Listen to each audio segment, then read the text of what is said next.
Martínez no echó a los negros del Salvador. Hola gentes, ¿qué tal? Yo soy Carlos Lara, bienvenidos y bienvenidas a un nuevo video en mi canal Carlos Lara Dibujo.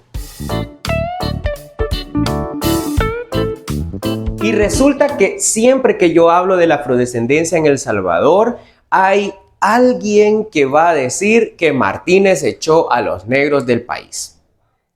Pero cuando yo les pregunto que si de dónde sacaron eso, que si dónde dice que Martínez echó a la población negra de El Salvador, no me dicen. Es decir, que solo repiten algo, ese mito que se ha mantenido a lo largo del tiempo, pero que cuando vamos a buscar la información, yo que tengo algunos años de estar investigando sobre este tema, no he encontrado algún documento que haga referencia a que Maximiliano Hernández Martínez haya expulsado a la población negra del país. Lo que sí encontramos es que él creó la ley de migración que prohibía el ingreso de personas negras, de personas originarias de Mongolia, de China, húngaros, los turcos y muchas otras poblaciones consideradas no gratas en ese momento. Pero no es lo mismo prohibir la entrada a decir que los expulsó. Pero yo les quiero decir algunas cosas antes de que entremos en materia. Primero, este video es para personas que están abiertas a escuchar, a aprender, a cuestionarse, a cuestionar también con respeto y a proponer. No es para esas personas que escuchan esto y que como no les gusta la información que se les está dando, empiezan a insultar o empiezan a decir que su abuelita, que su abuelito, que no sé quién, que yo considero que no. Por eso yo solicito que si alguien tiene alguna información referente a la supuesta expulsión de la población negra en El Salvador por el presidente Maximiliano Hernández Martínez en 1931 a 1944, que la comparta. Entonces podemos empezar a leer y podemos empezar a discutir. Además, la historia no comienza y no termina con Martínez. Antes de Martínez y después de Martínez han pasado un montón de cosas. No podemos reducir la historia de la población indígena y afrodescendiente en El Salvador al periodo de Martínez. Que sí es cierto que pasaron muchas cosas que fueron clave para la población afrodescendiente e indígena de nuestro país en su momento, pero no la determina por completo. Y no debemos confundir los tiempos, los años, los periodos en donde suceden las cosas. Esto va cronológicamente. Yo leí un comentario ahí en un video que compartí anteriormente que alguien decía que Martínez había abolido la esclavitud en El Salvador. Esto es lo que me da a mí entender es que esta persona no ha leído la historia de nuestro país, no ha investigado. Y resulta que estas personas que no saben vienen con seguridad, imagínense ustedes, con seguridad a decir estas cosas. La abolición de la esclavitud en Centroamérica, ni siquiera en El Salvador, sino que en toda Centroamérica, incluyendo El Salvador, se dio en 1824. Martínez no había nacido en ese momento. Martínez gobernó de 1931 a 1944, 100 años después. Entonces no confundamos y no metamos todo en el mismo periodo, porque hay cosas que pasaron antes, cosas que pasaron después, y todo esto repercute a lo que pasa en la actualidad. Lo que somos en la actualidad como población salvadoreña es el resultado de la mezcla de tres poblaciones principales: la población indígena, la población africana y la población europea, en este caso la población española. Ya no es válido decir que descendemos de indígenas y de españoles solamente, porque esa información ahí está. Y si usted no la conoce, le invito a que la investigue. Si usted es curioso, usted es curiosa, investigue. Yo tengo algunos documentos también que le puedo compartir y eso le puede servir para no seguir repitiendo cosas que no son. Esta información es muy importante, ya que los censos nos pueden decir mucho acerca de la distribución de la población en las diferentes etnias o razas o castas, dependiendo del periodo en que se esté tratando. En este caso, en 1930 se realizó un censo en El Salvador, un año antes de que Martínez llegara al poder. Después de él, Se realizó otro censo en 1961, después en 1971, después en 1992, después en 2007 y el actual, que todavía no tenemos resultados porque está en proceso, que es el de 2024. En 1930 se nos presenta la distribución de la población salvadoreña en las diferentes razas, como se les llamaba en ese momento. Y aquí encontramos 5: mestizos, indígenas o indios, como se le llamaba en ese momento, blancos, amarillos y negros. La población con un mayor número, con un mayor porcentaje, es la población mestiza. Le sigue la población india o la población indígena y luego la población blanca. Y por último tenemos a la población negra. Pero eso no significa que no existiera afrodescendencia en El Salvador en ese momento, porque seguramente toda estaba en la población mestiza, que es la que tiene el mayor número. Y cuando hablamos de mestizo, estamos hablando de las mezclas, pero mezcla no significa homogéneo. Es decir, que esa persona que se considere mestiza muy probablemente tiene un mayor porcentaje de características afrodescendientes, pero que por el mismo racismo que estaba sucediendo en ese momento, que se buscaba mestizar o mezclar y llegar a una raza mestiza en El Salvador, probablemente esas personas afrodescendientes que en otro momento podrían haber sido consideradas como negras, se catalogan como mestizas. Pero nos vamos atrás a 1807, en donde el intendente de San Salvador, Gutiérrez y Ulloa, también presenta números, también presenta un censo. Y aquí nos encontramos que la mayor población de El Salvador, o de San Salvador en ese momento, que no está incluido Sonsonate y Aguachapán, es la población mulata.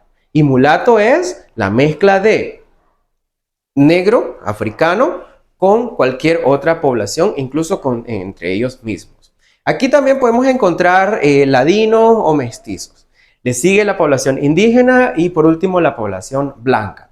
Y nos ponemos a pensar cómo es que este número de blancos o de españoles en 1807 aumenta en 1930. ¿De dónde sale toda esta población? Alguien puede decir, no, pero es que hubo migración de españoles que vinieron a Chalatenango y no sé cuál, y entonces por eso es que probablemente en 1930 tenemos a esta población.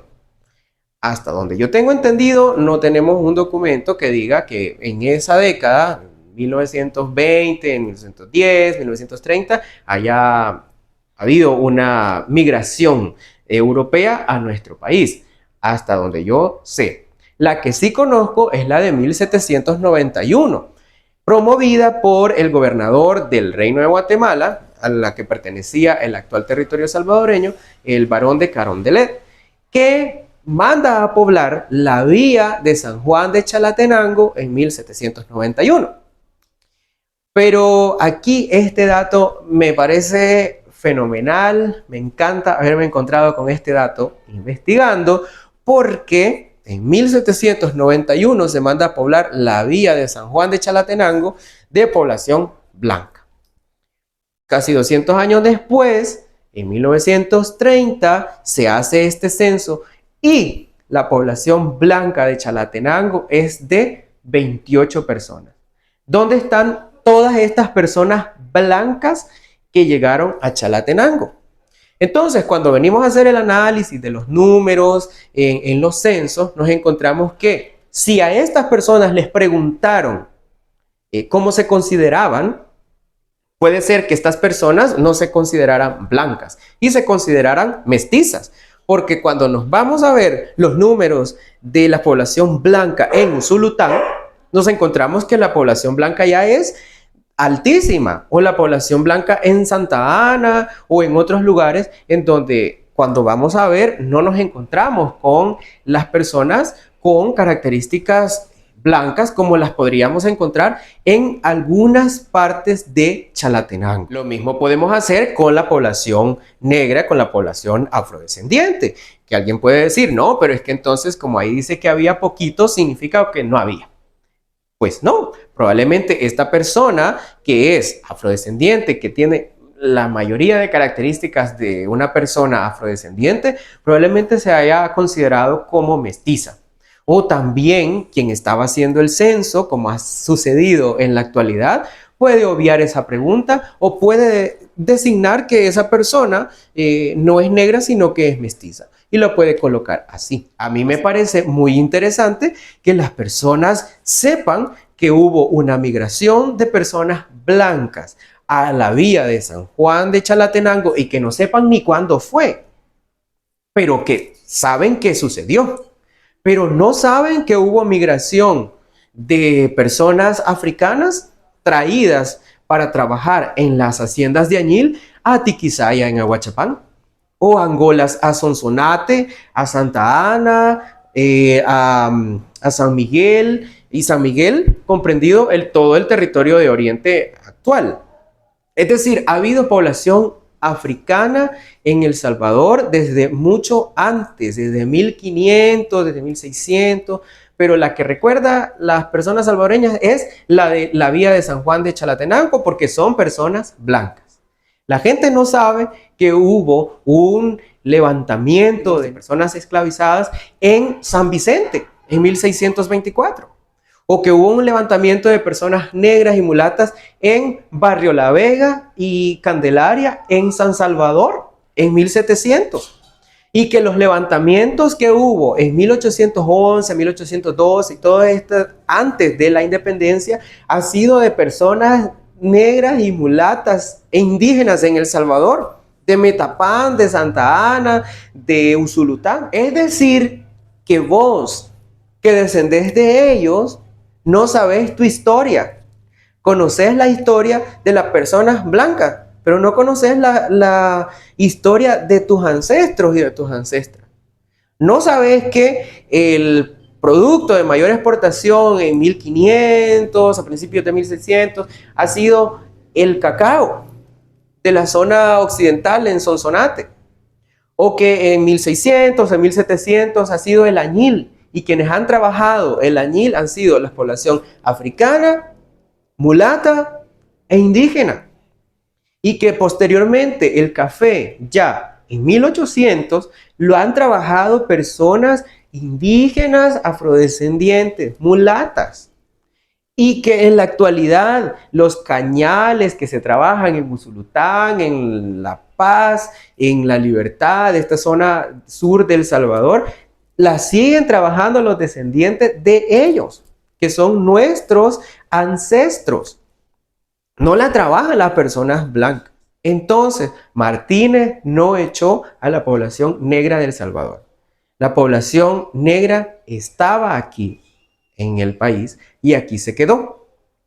Lo que sí sucedió también es que ingresaron personas negras al país con permisos, porque también existía esos procedimientos. Venían a trabajar en el ferrocarril, existen documentos de permisos para personas negras que vienen a trabajar en el ferrocarril en El Salvador. Que la población afrodescendiente no solamente es al 100% de la negritud. La población salvadoreña actual está compuesta por ese mestizaje de estas tres poblaciones principales.